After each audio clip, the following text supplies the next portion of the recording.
Halo teman-teman semuanya, kita bertemu kembali di Wealth Mastery. Sekarang tanggal 10 Juli jam 1:12 siang di New York. Banyak sekali pertanyaan yang masuk ke saya mengatakan uh, melakukan komparasi. Pak, ini menurut guru A, dia jualan strategi ini, wah katanya market akan berbalik. Wah ini katanya guru B, wah ini marketnya sudah akan begini. Semua guru punya strategi masing-masing dan semua guru sangat yakin strateginya itu ada strategi yang terbaik. Strategi yang bisa mengalahkan pasar. Ya, wah ini benar apa enggak? Ya, kira-kira masuk akal apa enggak? Kira-kira kalau saya ikut seminarnya, pasti guru akan jual seminar ya, jual kelas. Nggak apa-apa, saya pun juga jual kelas ya. Nah, apakah kalau saya ikut kelasnya guru itu, lalu kemudian saya bisa kaya raya hanya dengan menggunakan satu jurus, lalu kemudian sukses di dunia trading ini happily ever after, selama-lamanya. Satu jurus langsung kaya raya, sukses terus. Oke? Dalam video ini mari kita akan coba untuk menjawab, kita menambah pengetahuan trading. Saya tidak akan mengajarkan teknik trading apapun, enggak. Tapi saya akan membawa teman-teman untuk belajar logikanya. Oke, apakah mungkin, kita lihat ya, pertanyaan sederhana. Apakah mungkin, di dunia ini ada jurus trading yang pasti, ya, jurus trading yang pasti atau selalu menang, always win. Ya, ada nggak jurus trading seperti itu? Oke, mari kita lihat teman-teman.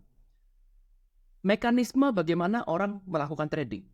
Ya, jadi kalau misalkan Anda lihat, misalkan sekarang instrumen apapun, misalkan sekarang instrumen ini sebuah ABC lah, saham lah misalkan, apapun lah, bebas instrumennya. Misalkan dia sudah naik dari angka 80, sekarang di sini angkanya adalah $100.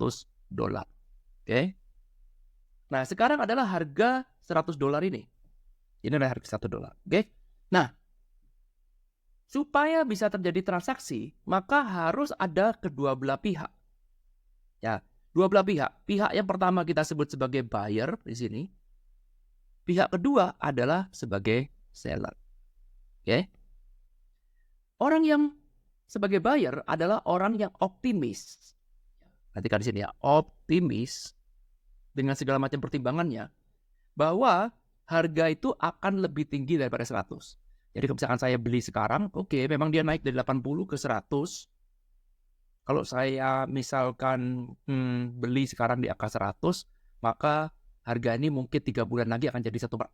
Terserah, bebas. Apapun metode kamu, apapun analisamu, buyer itu selalu optimis. Sementara dia bertemu dengan seller ini sudah pesimis. Ya, seller adalah sisi pesimis. Lalu kemudian mungkin seller berpikir gini, wah gila nih, gue udah beli di angka 80, pupung sekarang 100, sudah gue jual aja lah. Pupuk masih cuan. Atau saya melihat ini kayaknya company sudah over value, ya, sehingga ini nggak akan bisa naik lagi. Perhatikan, ada kedua belah pihak, pihak satu dan pihak dua. Supaya bisa terjadi transaksi, maka pihak satu dan pihak dua harus bertemu di pasar.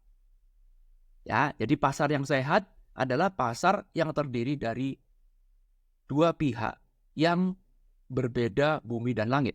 Satu optimis, satu pesimis. Satu sisi buyer, satu sisi seller. Sampai sini dulu. Bisa dipahami nggak? Pertanyaan saya sekarang, apa yang akan terjadi pada pasar kalau seandainya semua orang optimis? Entah karena apa, pokoknya semua orang optimis. Ya nggak ada pasar.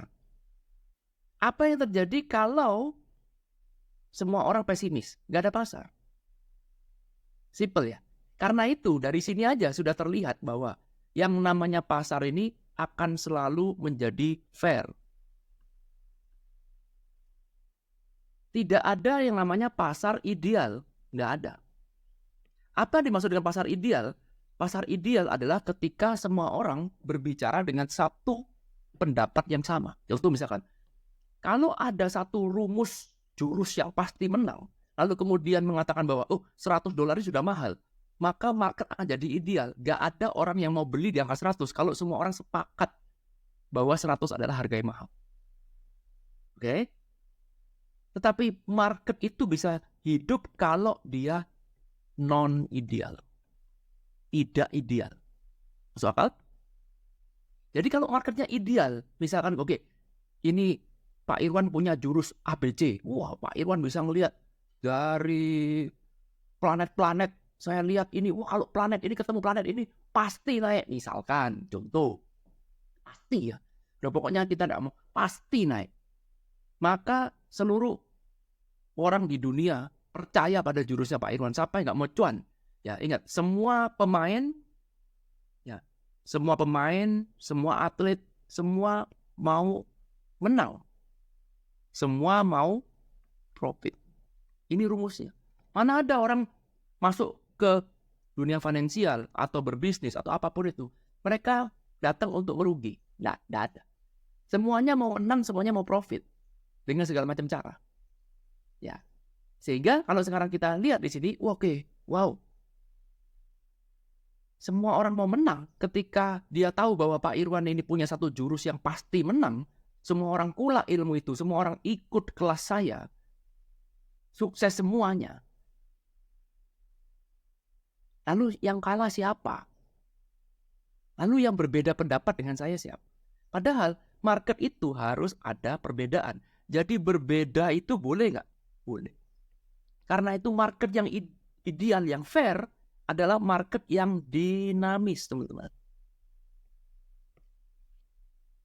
Bukan statis, non-statis. Simpel kan? Semakin dinamis kamu, marketmu, semakin fair, semakin orang bergembira, bersemangat untuk melakukan transaksi karena marketnya fair. Yes, mungkin harga naik dari 80 ke 100, tapi ada orang berpendapat bahwa 100 masih murah, ada juga orang berpendapat bahwa 100 masih 100 sudah mahal. Which is good. Bagus. Apapun reason kamu. Ya. Sehingga diperlukan perbedaan. Diperlukan ilmu atau pandangan yang berbeda antara satu dengan yang lainnya. Nggak akan mungkin bisa sama. Ya. Sehingga pasar akan selalu mencari titik yang paling fair, bukan ideal ya, yang fair, supaya kedua belah pihak ini win-win. Jadi ketika 100, buyer ya diuntungkan, seller pun ya diuntungkan, sehingga terjadilah namanya transaksi. Sampai sini dulu bisa ngikutin? Ya. Nah, balik lagi sekarang. Kalau misalkan, oke, Pak, ini ada satu guru ya, Guru Irwan ini. Jago sekali, ada satu guru yang jualan ilmu. Pasti menang, ya. Maka cara kita menyikapinya adalah ilmu ini. Gampang aja, sederhana. Apakah ilmu kamu ini statis atau dinamis? Ini aja kan. Artinya dinamis, kamu melihat berbagai macam faktor. Jadi kalau ilmu kamu melihat berbagai macam, mungkin kamu lihat news. Ya, mungkin kamu lihat technical analysis, boleh. Mungkin kamu lihat fundamental analysis.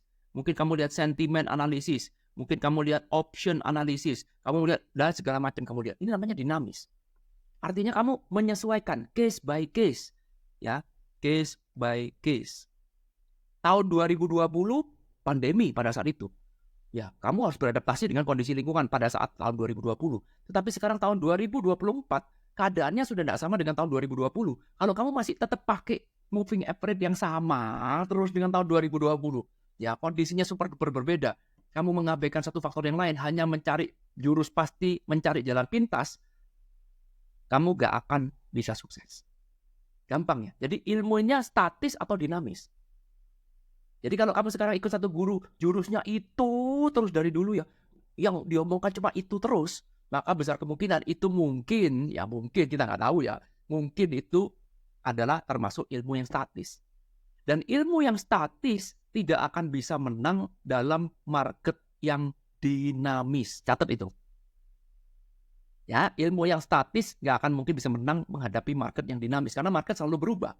Contoh misalkan ilmu yang statis, kalau moving average 50, nge-cross moving average 200, ya wah ini pasti bullish. Statis atau dinamis? statis. Ya, sehingga ada kelemahan. Ya jelas ketika marketnya sudah flat, kamu akan kena whipsaw. Ya kamu masuk keluar, akhirnya kamu habis uang kamu, bayar komisi dan segala macam. Ya, tetapi ketika market lagi trending, wah ini memang benar. Tapi dia terlambat juga. Ketika market sudah turun, kita masih terlambat exitnya, akhirnya cuannya nggak nutup buat secara keseluruhan. Karena ilmu statis. Ya, sama juga dengan sepak bola. Ayo, siapa di sini ikut piala Euro atau Copa America? Saya ngikutin. Ya, ini adalah pertandingan antara the best team, ya jadi player sama dengan tim, sama kepandaian dari manajernya, betul? Dalam meramu sebuah strategi. Pertanyaan saya sangat sederhana. Kalau sekarang saya bilang, saya punya satu jurus main, strategi mainnya pasti menang, gak ada orang main dengan saya, betul gak? Gak ada orang main dengan saya. Permainan sepak bola di lapangan itu ada rule-nya, dan semuanya dibuat se-fair mungkin, betul? Gak ada orang datang ke lapangan pasti menang, gak ada. Gak ada satu strategi yang pasti menang. Gak ada. Semua orang beradaptasi, semua orang punya kesempatan untuk main dan menang. Semua orang punya kesempatan untuk main, menang, dan kalah. Gak ada orang tim masuk pasti menang, gak ada. Ya betul ya, karena itu semua manajer ini pinter-pinteran. Nah, mungkin manajer ini dulu sukses, lama-lama strateginya kebaca. Sir Alex Ferguson dulu, waduh hebat sekali, MU treble winner, waduh hebat sekali. Lalu kemudian besok paginya tahun depannya, 2 tahun lagi sudah mulai melorot karena tim lain belajar. Ya, jadi kalau sekarang Alex Ferguson pakai strategi yang statis, strategimu cuma gitu-gitu aja, maka kamu akan mudah sekali dikalahkan karena strategimu kebaca sama pihak lawan akan menyusun strategi untuk mengcounter. Tidak ada satupun strategi, karena permainan ini adalah fair. Ya, permainan fair artinya in no matter what, kamu akan bisa win, akan bisa lose. In no matter what. Jadi tidak ada namanya strategi yang pasti menang, nggak ada. Kamu pakai strategi apapun, ya bisa kalah, bisa menang.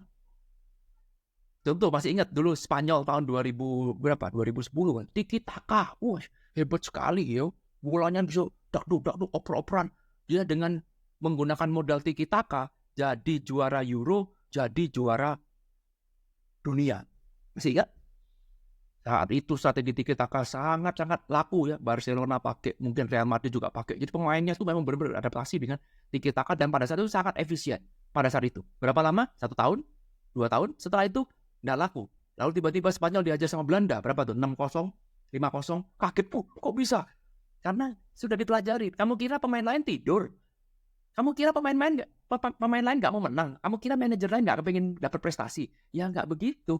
Kita beradu pintar, kita bermain di market yang fair, dan ini adalah market yang dinamis. Sebagai seorang manajer, kalau kamu ingin sukses, strategimu juga harus dinamis. Misalkan saya manajernya Juventus. Ya, ketika saya lawan MU, saya ganti strategi lagi.